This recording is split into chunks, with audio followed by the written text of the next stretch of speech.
Hey guys, I know I'm probably gonna get bashed for this, but I named this video "Is Donald Trump appointed by God?" Quote, impeach the peach. And I'm gonna get bashed for this. I really know I am. And I want to be clear before I start this. I'm just gonna get right into it. But before I start this, I want to be very clear. I don't I don't like making it about Democrat versus Republican. I don't like making it about my way is the only way. I don't like making it about I'm not trying to suit my own my own personal agenda or my own convenience. I'm simply showing you that God can use anyone, including someone like Donald Trump. Which is, I mean, you gotta admit, God has a sense of humor. If He can use someone like Donald Trump, it's so funny. I mean, I still laugh about this, but I put together some prophecies.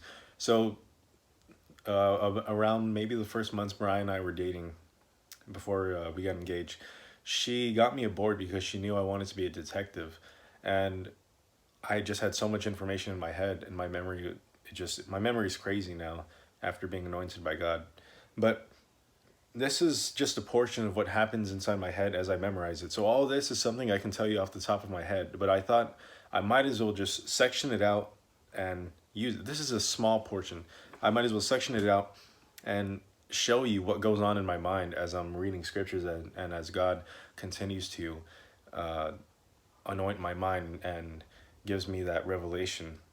And this is many revelations, believe me. These are from different teachers, different rabbis or pastors or other teachings that all line up, and I don't even think they know each other. So I put together something from Jonathan Cahn, Irvin Baxter, some other stuff online that God has shown me by himself and just me depending on him. And it is all lined up perfectly. And I'm going to show you how Donald Trump is actually appointed by God, not because of what he did, but because of what God has done to use him. And no, I don't agree with everything he does. I don't know if he is saved or not, but God's will still be done no matter who he uses. So I'm going to start off already right here. So, is Donald Trump appointed by God?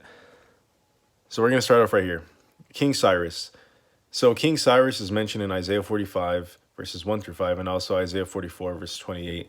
And what's funny about this is that King Cyrus is prophesying, or King Cyrus is prophesied by the prophet Isaiah 700 around 711 BC, which is around 175 years before King Cyrus actually came on the scene.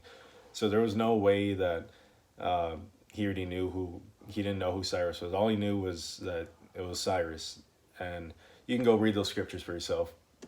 But King Cyrus is actually like a parallel of Donald Trump, and you're going to see that later on. So King Cyrus in 536 BC, he makes a declaration or a proclamation to help Jerusalem rebuild the temple, and the Jews can have a home to live in. And this is after Jeremiah's Babylonian captivity of 70 years when he prophesied that. And what's ironic about that is in Isaiah 45, he's one of the first scriptures where he's mentioned. And then Trump is the 45th president. So you see that. I want to give you a visual representation. All right, so moving on. I know that's not going to be enough, so that's why I got to put many prophecies together. Uh, this is a parallel of Jezebel all the way through Jehu. Now, Jezebel was a wicked queen, a queen, or mentioned in in First Kings 16, the last verse, and the beginning of First Kings 17, along with Elijah when he came on the scene. So Jezebel, she was for, of course, the worship of Baal. The worship of Baal included abortion. In that way, it wasn't called abortion back then, but the worship of Baal was sacrifice to children for their pagan god with a little g. And she always influenced Ahab, and Ahab is actually a parallel with Bill Clinton. So you got Hillary Clinton, who actually parallels with Jezebel, following the patterns. And I'm not saying that, they're Jezebel spirits, we got to speak against them. No, you got to be careful how we're saying certain things. We should still pray for Hillary Clinton, Bill Clinton, Obama, and all of them. But Jezebel, as she followed actually the patterns of Hillary Clinton. No person in the White House has ever meant or has ever wanted abortion as much as Hillary Clinton has ever fought in for abortion as much. And abortion is like the parallel of the worship of Baal, sacrifice it to their pagan god. And I'm not saying all people who do this are pagans. No, they just don't. I just believe they're ignorant to all of these practices. But you have Jezebel, right? And she always had to influence Ahab because Ahab was very passive, and sometimes he worshiped God, and sometimes he would worship Baal. So Hillary Clinton actually, ever since she was younger, she would always influence Bill Clinton. And I mean, can we all be honest and like really think that Bill Clinton was doing all coming up with all these ideas on his own? But then you go from Ahab to Jerome or Jero Jerome. I think it's with a G. No, with an H, and he's actually like a spiritual. Jerome is the son of Ahab, but Obama is like the spiritual son of Bill Clinton because it's Ahab then Jerome, and Jerome was one of the sons, and he ends up keeping Jezebel in the kingdom, just like Obama kept Hillary Clinton in the office. But then you see, this is where the parallel with Donald Trump comes. Jehu. Jehu, his name means crazy. That's the Hebrew translation. His name means it's crazy. You know how God has a sense of humor. Donald Trump is very crazy. Let's not, let's not be ignorant to that. He is. So Hillary Clinton and Donald Trump in the 2016 elections, they hate each other, or it looks like they're going against each other. But when you see Jehu and Jezebel in Second Kings, they go against each other. Jehu, the story ends with Jehu running over Jezebel with the chariot of horsemen, and yeah, he kills her. He literally runs her over, and it's like it's almost like she's kicked out of the kingdom. And as also Jehu destroys Ahab, and he also shoots arrows at I think Ahab and also his son Jerome. Well, there is also a very unique parallel with a pastor known as Emmanuel Cleaver. Look it up yourself, and he's referring Hillary Clinton to this mighty, this mighty lady, and like for trying to hype her up to be a president. This is during the 2016 elections, and what he says, what the pastor Emmanuel Cleaver says, is just very, very biblical. A parallel of that, when he says, "There's a speech. Go look it up for yourself." He says they threw her down as the first lady. They threw her down as the U.S. Senator. They threw her down as the Secretary of State. And they're trying to throw her down in this campaign. But if you look up the words, they threw her down by Emmanuel Cleaver. It's all in 2 Kings chapter 9, verse 33. Interesting. What happens in that chapter? In that specific verse? Jehu orders them to throw Jezebel down. She wouldn't stay down. And he runs her over. And then he ends up becoming the new king later on. Just like Donald Trump ends up kicking Hillary Clinton out of office, out of the White House, and he ends up being the president. If that's not enough, then in Ezra chapter 1, King Cyrus, the parallel to Trump, he's his enemies are a council of people that are hired, or a council of people that try to come together and to destroy who King Cyrus is. And you know what their name was? The Council of the Media. Look that up in Ezra chapter 1. Look, that way you can see it. Ezra chapter 1. I'm not going to say a specific verse because you can go look at all that yourself. It's like literally right there in the first couple verses. All right, so that's another prophecy. That's another parallel. But then there's also Jeremiah's prophecy. Now you got to understand Jeremiah before you can understand Trump. Jeremiah, he prophesied captivity of Babylon over Israel for 70 years. This was from 606 to 536 BC. And then right in 536 BC, this is when King Cyrus came on the scene. But then you have 1948 all the way to 2018. What happened? The declaration was made for Israel to be recognized as, or for Jerusalem to be recognized as Israel in 2017. In 2018, it was fulfilled. 1948, this is after World War II. Israel was restored as a nation. 2018 is when the U.S. Embassy was moved to Jerusalem. But you know what happens? The word always has to come before the declaration, meaning the word of God always has to come before something is passed. So we have Isaiah, you have all these prophets that led up to King Cyrus, but what word happened before 1948? In 1946, the Dead Sea Scrolls, or some of the books of Moses, they were all discovered in 1946. So in 1947, I believe they read from the book of Leviticus in 1947, and then that's when the vote was, I think it was November 29th. That's when the vote for Israel to be restored as a nation was coming into place. And then 1948, they were restored exactly 70 years later, just like Jeremiah's 70 years with King Cyrus. Exactly 70 years later, Donald Trump, he moves the U.S. Embassy as he recognizes Jerusalem as the capital of Israel. But then another prophecy, the Jubilee mysteries. Now, you've already heard me talk about this, but I'm going to talk about it again.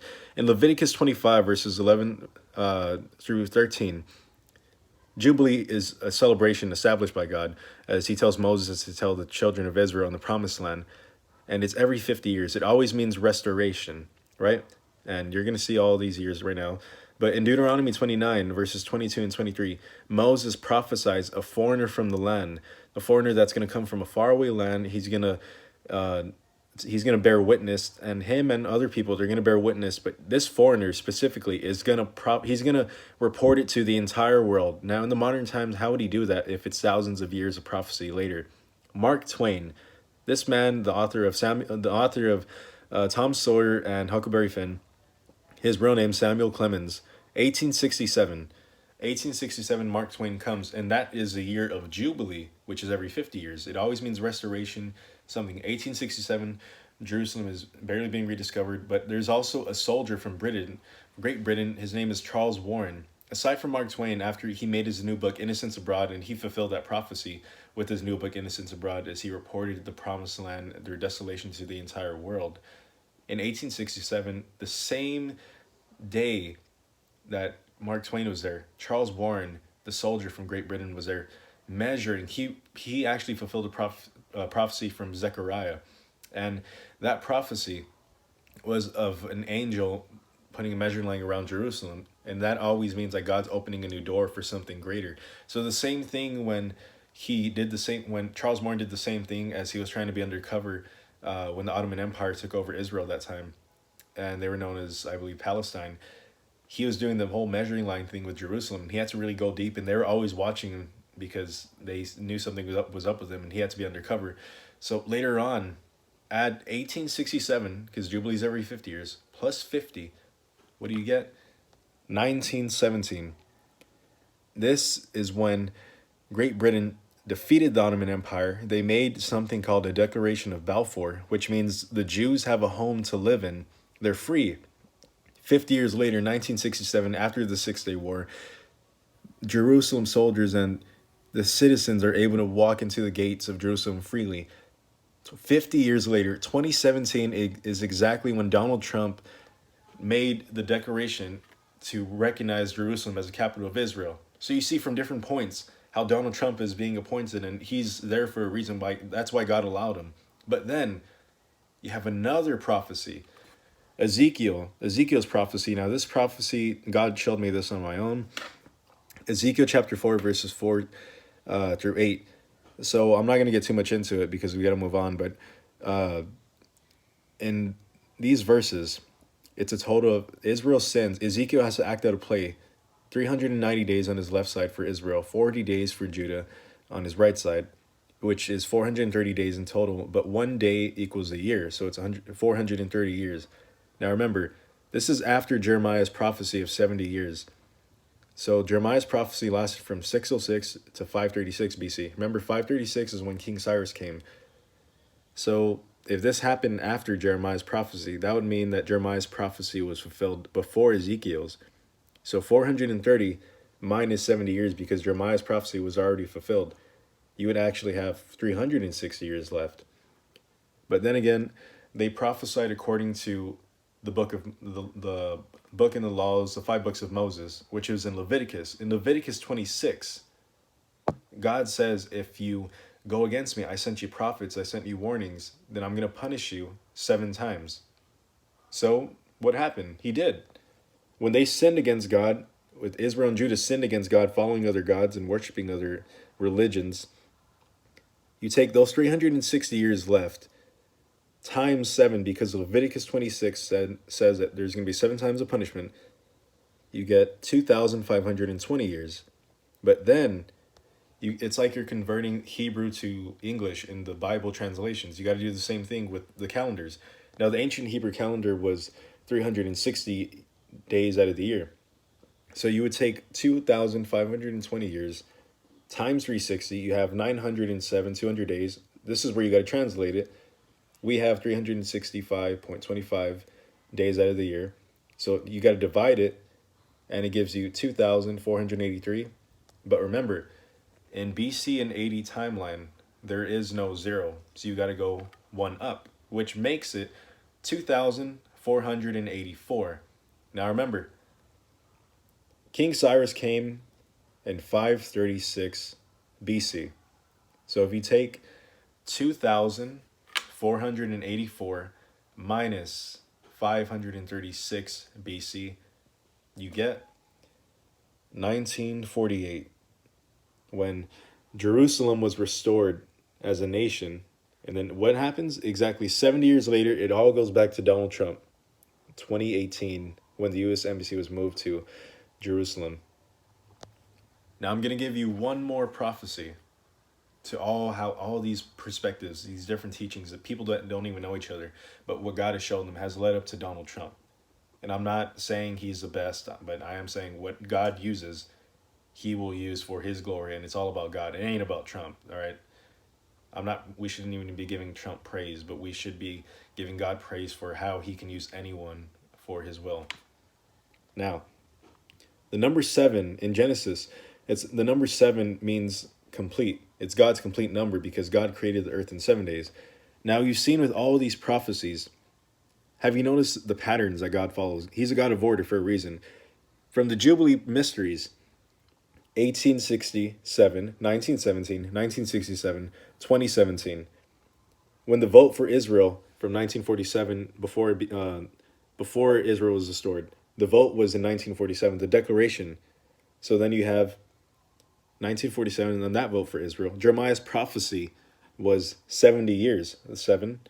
Trump's parallel to Jeremiah was also 70 years, just like the prophecy of Jeremiah. In 2017, that's when Trump made the declaration. And then, when he had the campaign of Trump versus Hillary, in Hebrew, they have a different calendar than us, so they go forward. So their calendar was, in 2016, their 2016 was 5777, Trump versus Hillary. And I know this isn't probably in there. Like this isn't part of the God's complete number, but I thought I would throw this in there to also show how God is so amazing. May 14th actually, this is when Jerusalem was restored, May 14th, 1948. But then you also have when Donald Trump moved the U.S. Embassy to Jerusalem, it was exactly May 14th, 2018. So we have May 14th of 1948 all the way to 2018 of May 14th, the same, exactly 70 years. So the question is Donald Trump appointed by God? Impeach the peach? I'd say if God's using him, chances are he's going to get reelected again. Chances are he's had so much mercy on us. And this isn't, like I said, it's not to glorify Trump. I can really care less about that. You know, as Christians, as believers, we should be praying for our leaders, it doesn't matter who it is. You know, what we do with our words, what we say, Proverbs 18:21, the power of life and death is in our tongues. But what we do, what we speak against, you know, and this is where actually God was showing me this today as I was praying. He took me to Matthew 5. And in Matthew 5, you know, of course there's some personal stuff that God was showing me, but I'm not going to get into that. I'm going to get into what he showed me for you guys. Now, the stuff he showed for you guys, and that also applies to me, but it wasn't the personal thing that I'm telling you about, was that whoever is angry with his brother without a cause shall be in danger of judgment. And whoever shall say to his brother, Raka, which means fool or idiot, shall be in danger of counsel. But whosoever shall say, thou fool, shall be in danger of hellfire. It's kind of like the court. You call your brother stupid, or even like you call anyone stupid or fool or whatever. You call them names. You're already in danger. It's like getting arrested in the spiritual sense. But then you continue to do that, you end up being in court. Now you're in court. you continue to say that now you're in danger of hellfire because you continue to add on and add on and add on. And when it says to forgive our enemies, forgive those who persecute us, but also to pray for our leaders, it says so much. And that's the thing. When we believe what media says, we think that everything, we think we know it all. And I'm not saying I don't know as much politics as anyone else. I really, I like to still, I don't like to just watch one side. I like to watch both sides. You know, I do like to see. And there is just some news channels they're just funny. I mean, it's just hilarious. Like, they don't even really talk about the news. They just like to, it's like paparazzi. It's so funny. But I always tell people we should be just living and following what the Word of God says, and that includes in politics too.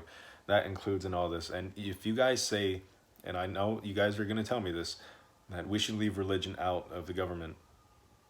Yeah, I do believe that. But the Word of God ain't religion.